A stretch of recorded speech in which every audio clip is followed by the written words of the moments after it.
welcome to online home classes initiated by the Director School Education Jammu। तो हम कर रहे हैं आपका क्वाड्रेटिक इक्वेशन और मैंने आपको सारे उसके मेथड्स अब आपको क्लियर करवा दिए हैं। ठीक है बेटा, तो एक्सरसाइज 4.1, 2, 3, 4 जो 4 एक्सरसाइज हैं वहाँ से जो उनके बेसिस पर जो क्वेश्चन थे वो मैंने करवा दिए हैं। नाउ मैं आपके ले रहा हूँ वर्ड प्रॉब्लम्स। वर्ड प्रॉब्लम का मतलब ये हुआ कि कुछ स्टेटमेंट आपको लिख के रखी होगी वहाँ पे, तो पहले आपको एक क्वाड्रेटिक इक्वेशन बनानी है और फिर उसके बाद उसको सॉल्व करना है। लेकिन ये जो एक्सरसाइज 4.1 है और यहाँ पे क्वेश्चन नंबर 2 में आपको शायद 4 पार्ट दिए हुए हैं।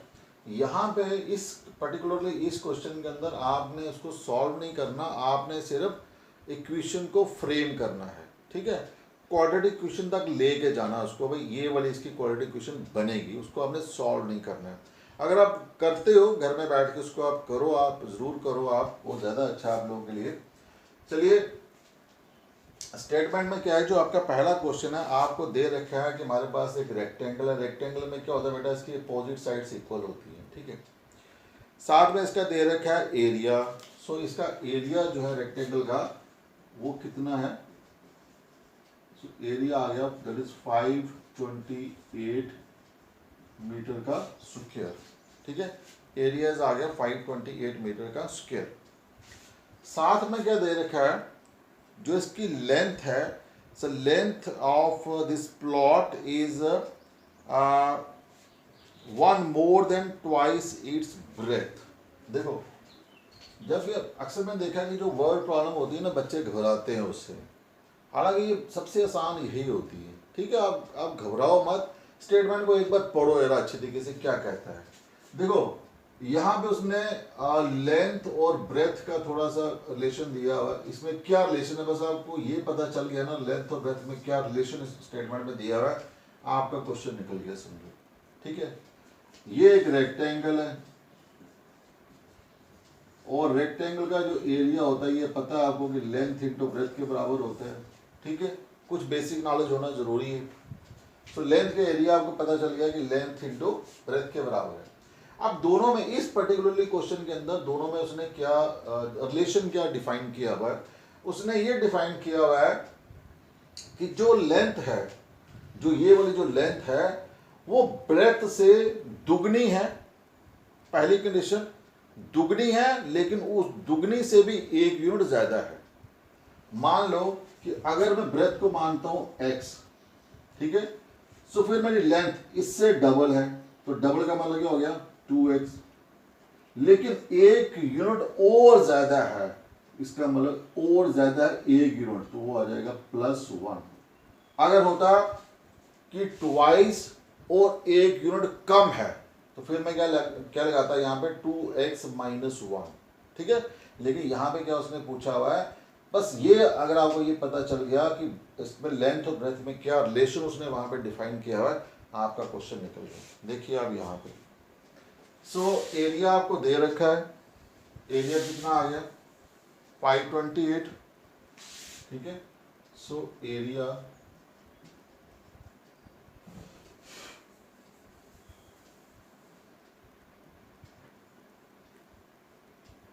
कितना आ गया, दैट इज 528 मीटर का स्क्वायर। ये एरिया आपको गिवन है। ठीक है, अब आपने देखना कि लेंथ और ब्रेथ में क्या रिलेशन था। लेट कर लो कि जो ब्रेथ है वो क्या है x मीटर है, ब्रेथ कितनी है x मीटर है, तब उसकी लेंथ क्या आ जाएगी। सो क्या कह रहा है लेंथ के बारे में, क्या कह रहा है कि ब्रेथ से वो दुगनी है यानी कि डबल है, तो 2x हो गया, लेकिन 1 यूनिट ज्यादा भी है, m का मान हो गया मीटर। ठीक है, तो अब आपने फॉर्म करनी है क्वाड्रेटिक इक्वेशन। एरिया आपको दे रखा है, अब एरिया का फॉर्मूला क्या हो गया, length into breadth. So we know that area of rectangle is equal to length into breadth. So therefore area आपके पास कितना आ गया जी, that is the 528।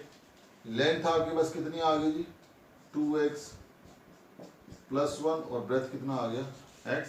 So this implies that 528 is equal to x से multiply कर लीजिए।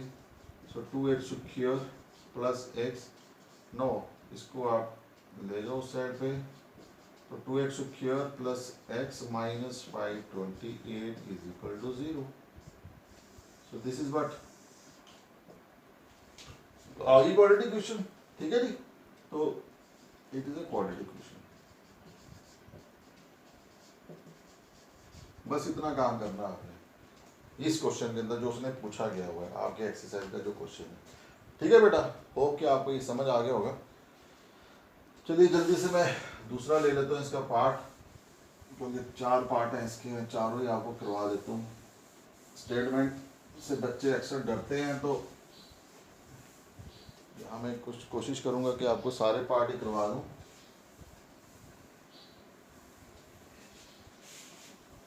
चलिए जो इसका नेक्स्ट है, नेक्स्ट में वो क्या कह रहा है कि product of 2 consecutive positive integer, ठीक है बेटा।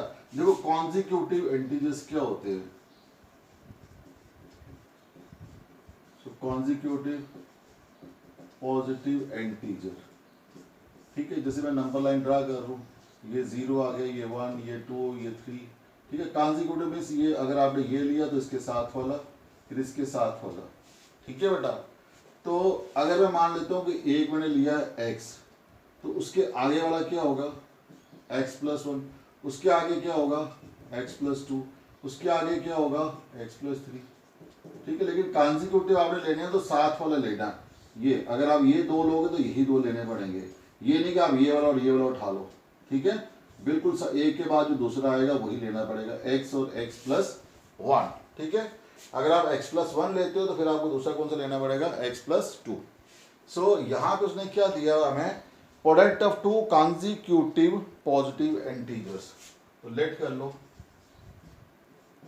2 positive consecutive positive, sorry positive तो लिख दिया है, इंटीजर मान लेते हैं हम, एक x है और दूसरा क्या है, x + 1, इसी के आगे होगा, ठीक है जी। अब क्वेश्चन में क्या दिया हुआ, इन दोनों का जो प्रोडक्ट है वो 306 के बराबर है। So according to question ATQ, मतलब अकॉर्डिंग टू क्वेश्चन इसका और इसका प्रोडक्ट, तो x और x + 1 कितना आ गया, ठीक है बेटा जी। सो x × x + x कितना हो गया, 306।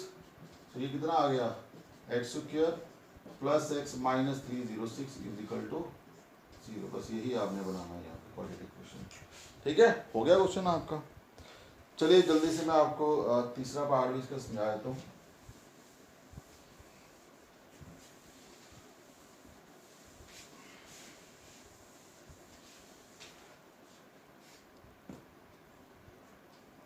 सो तीसरा पार्ट और चौथा पार्ट जो है इसको आप थोड़ा ध्यान से देखना, क्योंकि इसके बेसिस पर क्वेश्चन आपको आगे भी मिलेंगे। देखिए ये एजेस के ऊपर बेस्ड है, this problem is based on age related पर, उम्र के बेस के ऊपर, भाई मेरी उम्र इतनी है, उसकी उम्र। देखिए इसमें कुछ एक आपको मैं चीज़ समझा दूँ पहले। आप एक चीज़ आप नोट कर लीजिए, एक पैटर्न जो है इसमें आप ले लीजिए एक पास्ट, एक ले लीजिए प्रेजेंट, एक ले लीजिए फ्यूचर, ठीक है।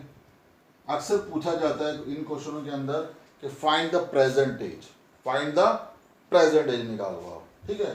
तो हम क्या करते हैं कि प्रेजेंट एज को मान लेते हैं कि वो x है, किसी की भी प्रेजेंट एज क्या है, x है।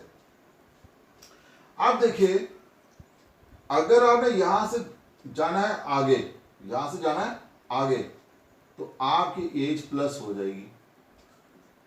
अगर मान लो कि आज मेरी एज जो है वो 50 साल है, तो 10 साल बाद, आगे की मैं बात कर रहा हूँ, फ्यूचर की बात कर रहा हूँ, तो 10 साल बाद तो 10 इसमें प्लस हो जाएगा, तो यहाँ पे कितनी हो जाएगी फिर 60 साल, ठीक है। लेकिन अगर आपने यहां से पीछे जाना है, पॉस्ट की तरफ जाना है, तो फिर आप क्या करोगे, नेगेटिव कर लोगे। अगर मैं कहता हूं कि मेरी आज एज 50 साल है तो 20 साल पहले कितनी होगी, तो यहां से 50 में से 20 निकाल दीजिए। अगर यहां मेरा x है तो अगर मैंने पीछे जाना है तो मैं क्या लिखूंगा, x माइनस 30, ठीक है। और अगर मैंने यहां पे आगे जाना है, सॉरी, अगर मैं 50 मान लेता हूं तो x माइनस 50, और अगर मैंने यहां से जाना है आपके पास आगे की तरफ जाना है तो x प्लस 50, ठीक है। तो ये पैटर्न जो है इसको आप दिमाग में रखिए, तो फिर देखिए आपका ये प्रॉब्लम जो है वो कैसे सॉल्व होती है।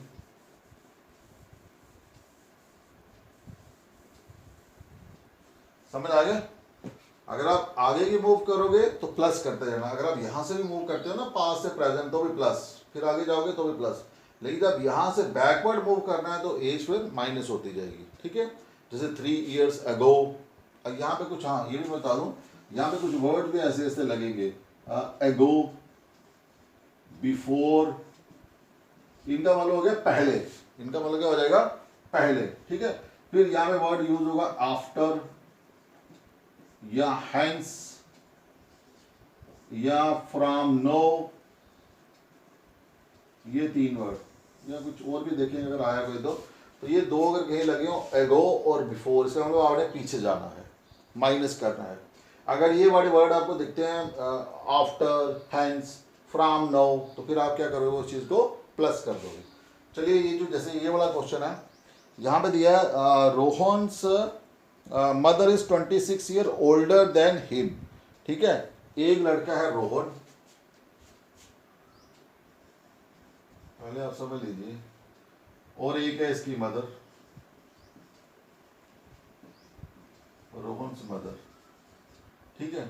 रोहन का अगर मैं मान लेता हूं x है, और रोहन की मदर के बारे में वो क्या कह रहा है कि वो 26 साल इससे बड़ी है, 26 साल इससे बड़ी है, तो मैं क्या लिखूंगा इसको फिर, x प्लस 26। समझ आ रही बात। अगर रोहन के 10 साल है तो माँ की उम्र फिर कितनी हो जाएगी, 36 साल, ठीक है।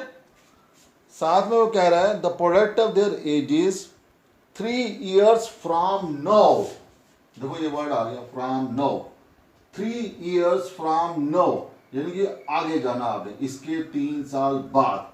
अगर रोहन की आज एज अगर x है तो 3 साल के बाद कितनी हो जाएगी उसकी एज, x प्लस 3, तो रोहन की मदर की एज कितनी हो जाएगी, यहाँ पे x प्लस 26 है, तो 3 साल बाद कितनी हो जाएगी, 26 में 3 और ऐड कर लीजिए, तो 29 ईयर्स बन गई उसकी एज, ठीक है। और साथ में अब कंडीशन क्या दे रहा है कि इन दोनों के जो प्रोडक्ट है वो कितना है, 360, इन दोनों का जो प्रोडक्ट है वो कितना है, 360, तो इक्वेशन बना दीजिए आप, ठीक है जी। सो अब देखिए स्टार्ट कैसे करना है, इसको लेट कर लो, रोहन्स प्रेजेंट एज वो आ गया आपका x years, ठीक है जी। देन रोहन्स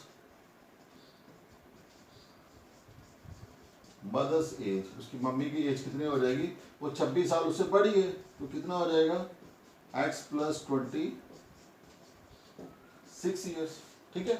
अब वो कह रहा है 3 years from now, 3 years from now, present से अब फ्यूचर की तरफ जा रहा है, 3 years from now, 3 3 years from now. अब इसकी स्टेटमेंट बनाते हैं, 3 years फ्रॉम नाउ, फिर रोहन की एज क्या बन जाएगी, 3 साल बाद, अगर आज उसकी x है तो 3 साल बाद कितनी हो जाएगी, x प्लस 3, ठीक है जी। सो रोहन्स मदर्स एज क्या हो जाएगी फिर, अगर आज उसकी x प्लस 26 है तो फिर कितनी हो जाएगी, 29, ठीक है। अब क्वेश्चन क्या कह रहा है आपका कि दोनों का जो प्रोडक्ट है वो किसके बराबर है, किसके बराबर है आपका, 360, यानी कि x प्लस 3 और x प्लस 29 वो आ रहा है 360, ठीक है जी। तो आप कर लीजिए मल्टीप्लाई इसको, देखो कितना आता है। So this is x into x हो गया आपके पास x square plus 29x plus 3x और प्लस 3 इंटू 29। 30 से करेंगे तो 90 आ जाएगा, 3 माइनस कर लो 90 में से तो कितना हो गया 87 which is equal to 360। So this is equal to x square plus दोनों को प्लस कर लो, so 32x plus 87 minus 360 is equal to 0। So x square plus 32x तो माइनस, सो 10 में से 7 3, 15 में से 8 7 और यहाँ जाएगी 2। तो ये आपके पास बन जाएगी इक्वेशन। अगर आप चाहो तो इसको आगे सॉल्व भी कर सकते हो, ठीक है। लेकिन क्वेश्चन में इतना ही पूछा है आपको कि आप इक्वेशन बनाओ, लेकिन आप जरूर इसको सॉल्व करके रोहन की प्रेजेंट एज निकालो, रोहन की मदर की एज भी निकालो एग्जैक्ट क्या होगी, ठीक है। चलिए, और ये फॉर्मेट को ध्यान रखना, ऐसे ऐसे क्वेश्चन अभी आगे भी आएंगे और आप खुद भी प्रैक्टिस करो बेटा। कोई एग्जाम्पल देखो, कोई और बुक देखो, प्रॉब्लम्स इकट्ठी करके उनको प्रैक्टिस करो। कंसेप्ट आपको समझ आ गया, फिर थोड़ी प्रैक्टिस करो उनको। चलिए, इसका लास्ट क्वेश्चन भी मैं डिस्कस कर लेता हूँ आपके साथ। बहुत इंपॉर्टेंट है ये, इसको आप थोड़ा ध्यान से समझना। इसमें आपका कंसेप्ट लग जाएगा एक स्पीड वाला। ये आपने साइंस में पढ़ा होगा कि स्पीड जो होती है वो किसके बराबर होती है, डिस्टेंस अपॉन टाइम। और अगर यहीं से मुझे टाइम निकालना पड़े तो क्या आ जाएगा, टाइम इधर आ जाएगा, स्पीड नीचे आ जाएगी। तो फॉर्मूला क्या बन जाएगा, डिस्टेंस अपॉन स्पीड, ठीक है बेटा। तो ये क्वेश्चन भी पहले समझ लीजिए। एक ट्रेन है, ट्रेवल कर रही है, distance of 480 kilometre. So let it be, ये हम कोई रेल की पटरी है, यहाँ पे ट्रेन चल रही है, तो इसका जो डिस्टेंस है वो कितना है, 480 किलोमीटर है, ठीक है। एक ट्रेन जो है वो ट्रेवल कर रही है, distance of 480 kilometre at a uniform speed. तो डिस्टेंस दे रखा है और स्पीड है यूनिफॉर्म उसकी। अब वो कह रहा है कि अगर हम उसकी स्पीड को 8 किलोमीटर पर आवर कम कर दें तो it would have taken 3 hour more to cover the same distance, ठीक है। We need to find the speed of the train, हमें स्पीड ऑफ द ट्रेन निकालनी है। अब कह रहा है कि डिस्टेंस सेम है। इसको देखो, इस क्वेश्चन को हम ऐसे करते हैं, इसको मैं 2 पार्ट में डिवाइड करता हूँ। पहले थोड़ी स्टेटमेंट लिख लूँ। लेट कर लीजिए कि स्पीड ऑफ ट्रेन जो है वो कितनी मेरे पास, x किलोमीटर पर आवर, ठीक है। इसको मैं मान लेता हूँ केस फर्स्ट है, 2 पार्ट में डिवाइड करते हैं इसको। डिस्टेंस जो है वो कितना है, 480 किलोमीटर, ठीक है। स्पीड आपको पता है, डिस्टेंस आपको पता है, तो टाइम निकाल लेते हैं, कितना टाइम लगेगा इस डिस्टेंस को कवर करने में। तो टाइम का फॉर्मूला क्या आता है, तो टाइम टेकन, कितना टाइम लगेगा जी इस डिस्टेंस को कवर करने में। फॉर्मूला आपके पास है डिस्टेंस अपॉन स्पीड, ठीक है। सो डिस्टेंस अपॉन स्पीड का मतलब क्या हो गया, डिस्टेंस तो वही है 480 और स्पीड कितना है यहाँ पे x है, ठीक है। अब टाइम की बात कर रही है तो यहाँ पे क्या लग जाएगा, आवर। बट इन्हें यूनिट का ध्यान रखना आपने, जो स्पीड है तो किलोमीटर पर आवर, ठीक है। टाइम है तो और, डिस्टेंस है तो किलोमीटर। ये आ गया केस फर्स्ट में। तो ओके, ये आपको पूरा पिक्चर क्लियर होगी। अब वो कह रहा है कि अगर मैं स्पीड को, अभी तो ये x की स्पीड से चल रही है गाड़ी, ट्रेन जो है हमारी, लेकिन कह रहा है कि मैं इसकी स्पीड को कम कर रहा हूँ, 8 किलोमीटर पर आवर को मैं इसकी स्पीड को कम कर रहा हूँ। तो आप केस सेकंड पे चलते हैं, देखते हैं क्या कहता है। When speed of train is reduced, when speed of train is reduced, कितने रिड्यूस कर दी उसने, 8 किलोमीटर पर आवर।